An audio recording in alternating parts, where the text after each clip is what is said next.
Hi, Dave here, hiking required. I'm here at Mill Hill and just about to set off to Harry Hut.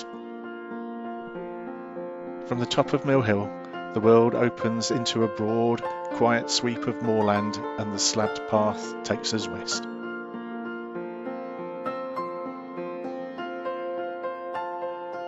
Where Chunal Moor rolls out in long, gentle folds, a landscape that looks simple from a distance, but reveals its character step by step. The path is broken in places, slowly sinking into the moor. The peak today provides a way around, but soon this path will return to its tricksy ways.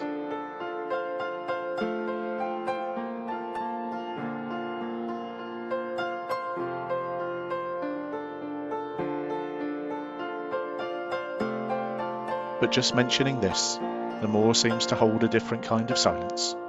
Along the path a little further, I find this memorial to Ken Blakeman, chairman of Kinder Mountain Rescue, who died here as he himself was en route to help someone else.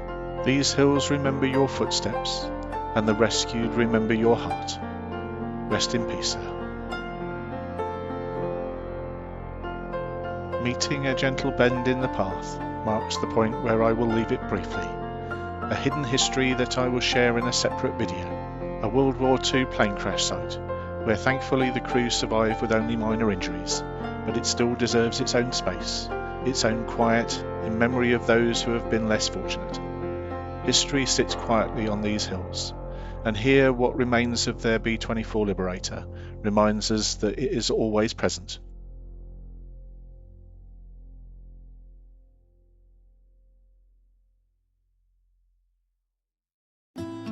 The broad dome of the moor slowly gives way to a gradual descent, and the grasses give way to bell heather just starting to flower.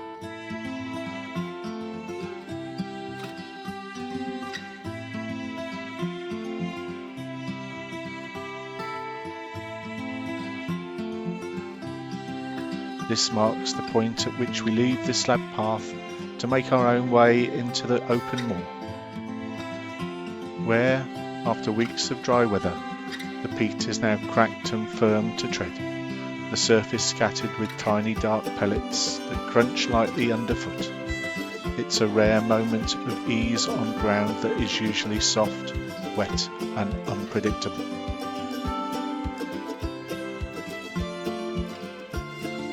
The path ahead is faint in places, more a suggestion than a line, and that's part of the moor's charm. It invites you forward without ever fully giving away its shape. At this time of year, which is late July, the heather is just beginning to flower, small clusters of tiny pink buds rising through the brown and the green. Between them the bilberry bushes glow bright and fresh, their leaves catching the light in a way that makes the moor feel newly washed. These contrasts, the pink, the vivid green, and the dark grit of the dry peat, all give the land a quiet richness, even on a simple summer's day. Up here, colour arrives slowly, almost shyly. You notice it more because it doesn't shout. Although the moor feels friendly today, it's worth remembering that this is not its usual mood. In wetter seasons, the path to Harry Hut can be boggy, with sections that swallow your boots if you're not paying attention. Even in dry spells, the ground can shift. Cracked peat can hide soft pockets beneath it, and the faint trods can disappear in the mist. If you're heading this way, keep an eye on the weather. Carry a map, a compass and GPS if possible, and treat the moor with the respect it deserves. It's beautiful, but it's still wild.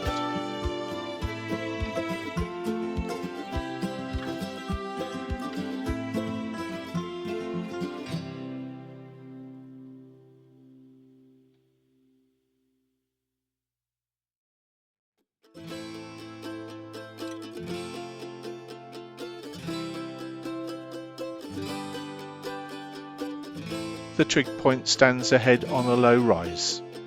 a pale shape against the darker moor. Harry Hut, a name whose story has slipped out of reach. Some say there was once a shepherd's hut here, long vanished, and that the shepherd himself may have been Harry. Others think the name may have drifted from somewhere else entirely, carried by habit or mishearing. Up here, names often outlive the things they describe. But I like the idea of a shepherd watching over this moor, tending sheep in weather far harsher than today's gentle breeze. A small hut, maybe tucked into the slope, offering shelter from the wind that sweeps across Chunal. Whether true or not, the name gives the place a human thread, a reminder that people have walked and worked these hills long before paths were marked on a map. As I draw closer, the moor feels wider, calmer. The dry peat gives a soft crunch underfoot, and the heather brushes lightly against my boots. There's a sense of stillness here, not emptiness, but a kind of steady presence. The land doesn't demand attention, it simply holds its shape and lets you pass through. Even the wind seems to slow, moving in long, even breaths across the open ground.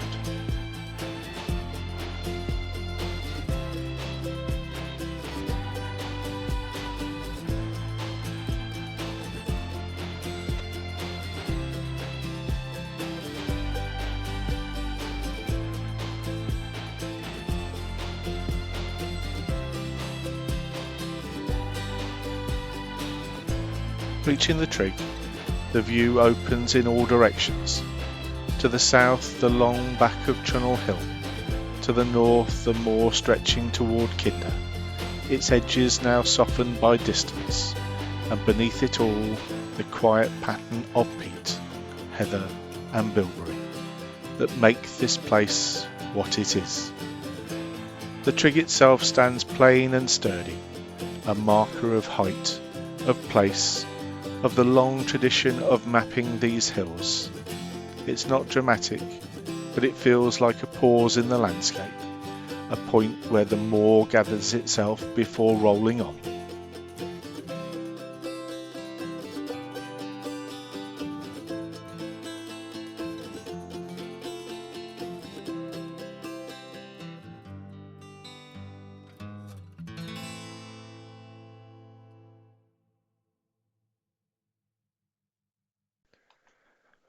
Walking here in such dry conditions feels almost like seeing the moor in a different language. The cracked peat, the gritty surface, the ease of each step, they're temporary gifts. Soon enough the rains will return, the bog will rise, and the path will regain its usual softness. But that's part of the moor's rhythm. It changes, but it never loses its character.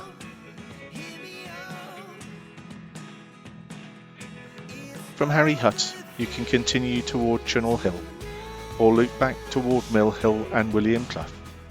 Whichever way you go, the moor keeps its quiet company, a place that feels both open and intimate, shaped by weather, history and the steady passage of footsteps. The moor settles back into its gentle summer breath.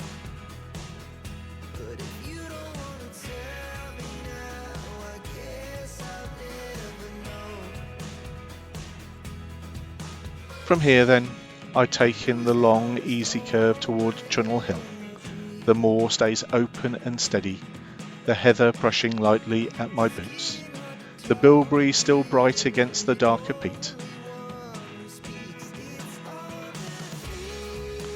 Even with the dry weather, the ground undulates in those familiar soft rises, reminders that this place is shaped as much by water as by wind. As I follow the line towards Chunal, the views begin to widen. To the south, the A624 appears in the distance, a thin grey ribbon against the moor. It's a quiet contrast, the stillness of the high ground meeting the slow movement of the valley below. The descent is gentle at first, then firmer underfoot as the path approaches the boundary wall.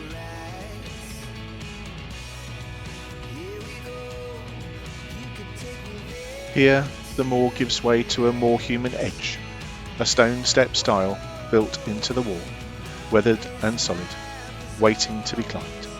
It's one of those small, satisfying transitions, the moment where the wild land ends and the route returns you to the world beyond it. Stepping over the stile, the moor will fall behind you in a single sweep. The heather, the cracked peat, the quiet rise of Harry Hut, all of it will settle now as a memory as you make that final short walk. And that's where this part of the journey ends, a simple stone stile, a quiet road, and the moor stretching back behind you, still breathing in its slow summer rhythm. Thank you for watching. I hope you enjoyed this little adventure and that maybe it has inspired you to get outdoors to make your own adventures too. Many of my videos catalogue my first climb attempt, although this time was already my second visit to Harry Hut, and it's one to which I will definitely return. Please do like and subscribe. I do so enjoy making this content. It gives me great strength and well-being, and your views and support encourage me to keep going to create a lasting legacy. So I'll be back again soon, but until then, happy hiking.